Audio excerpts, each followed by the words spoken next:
mythologie romaine. Mais la plus connue, mine de rien, c'est quand même la mythologie grecque, je pense. Là, ça va être un mixte des deux. Je vais voir si je vais réussir à répondre aux questions correctement. C'est parti. Dans la mythologie grecque, les sirènes venaient au secours des marins. Nickel, on commence par quelque chose que je ne connais pas. Bah, les sirènes, de manière générale, dans les contes ou les films que l'on voit, c'est des femmes dans l'eau qui sont attirantes et qui, comment dire, prennent par surprise les marins et les attirent dans l'eau pour les noyer, tout ça. Euh, donc j'ai envie de croire que c'est plus ou moins la même chose dans la mythologie grecque. C'est faux, nickel. Dans la mythologie grecque, les sirènes sont des créatures marines mi-femmes, mi-oiseaux. Ok, donc c'est pas la même chose. Attirés par leur chant, les marins fracassaient leurs navires sur le récif où elles dévoraient les hommes. Ah, j'ai mal lu la question. Classique. Classique. Gaïa est l'ancêtre maternelle des divinités.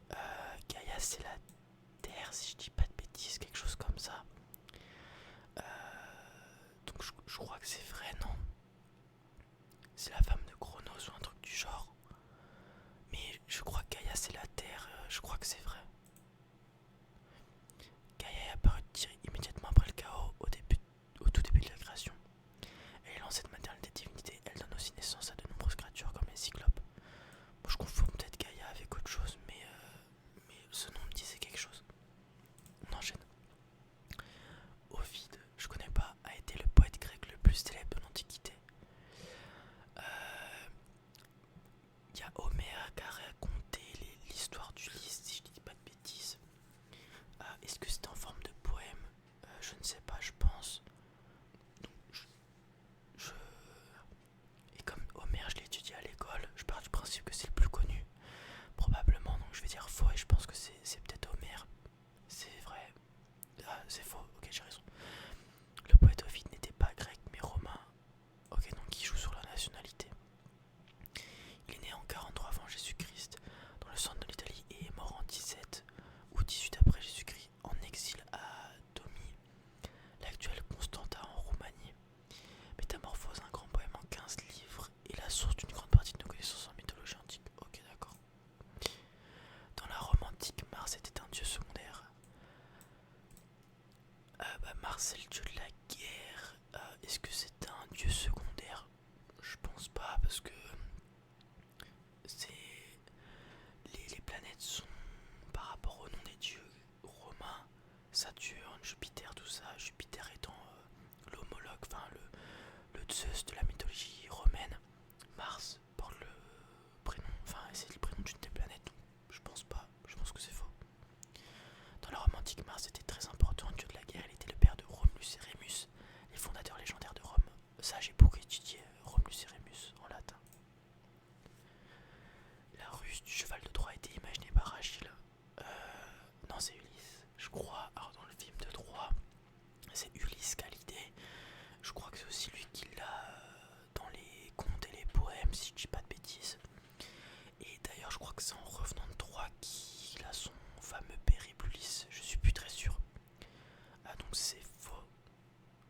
La ruse du cheval de Troie, dont le but était de mettre fin au siège de la ville de Troie, a été imaginée par Ulysse. Ok, on est bon sur ça. Achille a été immergé dans le fleuve Styx par sa mère. Alors, si je me souviens bien, sa mère. Punaise, je sais. Alors, moi j'ai toujours pensé que c'était dans du sang de dragon, je sais plus quoi. Après, je crois que c'est le Styx. Je sais plus pourquoi je pensais à ça, mais de mémoire, sa mère, elle l'a pris quand il était nourrisson par le pied, le talon. Elle l'a trempé. Et du coup, le talon d'Achille, parce que le seul endroit où il n'a pas été trempé, c'est le fameux talon où sa mère le portait. Euh, Après, est-ce que c'est le Styx? Je crois que c'est ça. Donc je vais dire vrai. Après, est-ce que imbait avec immergé? Enfin, je sais pas. Je crois que c'est vrai. Ouais. Pour le rendre invincible, Thétis a plongé son fils Achille dans le Styx, l'un des fleuves des enfers, en le tenant par le talon. Tout le corps d'Achille est devenu invulnérable à l'exception du talon. Et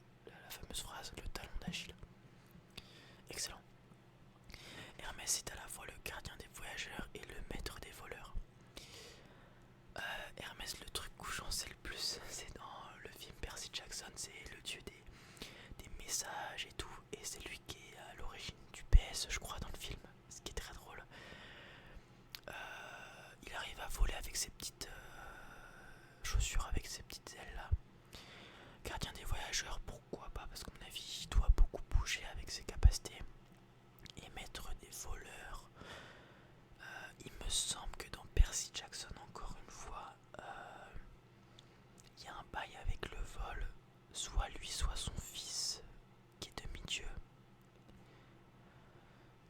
Donc je, je, je pense que s'il y a une erreur, c'est dans le maître des voyageurs, c'est gardien des messagers ou un truc du genre peut-être.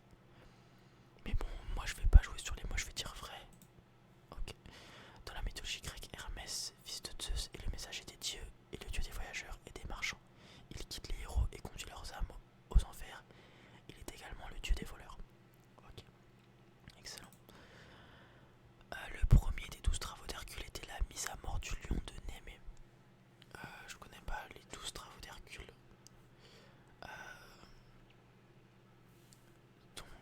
Euh, je sais juste qu'au bout d'un moment, il y a une histoire de lion. Mais je sais plus si c'est le lion qui lui file une énigme enfin je sais qu'à un moment il doit répondre à une énigme posée par un lion, je crois. On m'a raconté ça quand j'étais petit. Est-ce que c'est celui-ci? Je sais pas. Mais du coup ça n'a rien à voir avec une énigme vu qu'ils doivent se battre. Mais je sais que un des 12 travaux d'Hercule a un rapport avec un lion. Donc là il y a un lion, il y a Hercule, les 12 travaux, je vais dire vrai. Ok. Le premier des 12 travaux d'Hercule, Héraclès dans la mythologie grecque, était effectivement de tuer le lion de Némée, une créature fantastique qui faisait régner la terreur dans les régions de Némée, sud de la Grèce. Nickel. Arès, dieu grec de la guerre, et Mars, dieu romain de la guerre, avaient des personnalités semblables. Je crois pas, je sais pas, honnêtement. Dans... Alors si c'est en fait peut-être. Je sais que dans Wonder Woman, elle affronte le dieu de la guerre. Et comme elle est issue du mythologie grecque, si je dis pas de bêtises, Wonder Woman c'est Arès qu'elle affronte et c'est un dieu malsain qui fait en sorte que les humains s'affrontent entre eux. Est-ce que c'est la même chose avec Mars, du coup le dieu romain? Je vois pas pourquoi ça serait le contraire, c'est le dieu de la guerre donc il veut juste se castagner. Je dirais vrai. Ok, c'est faux. Arès, le dieu grec de la guerre, symbolisait la violence et la soif de sang, tandis que Mars, le dieu romain de la guerre, représentait plutôt les valeurs héroïques. Ok, d'accord. Le Minotaure parcourait le monde dans le but de se venger des humains.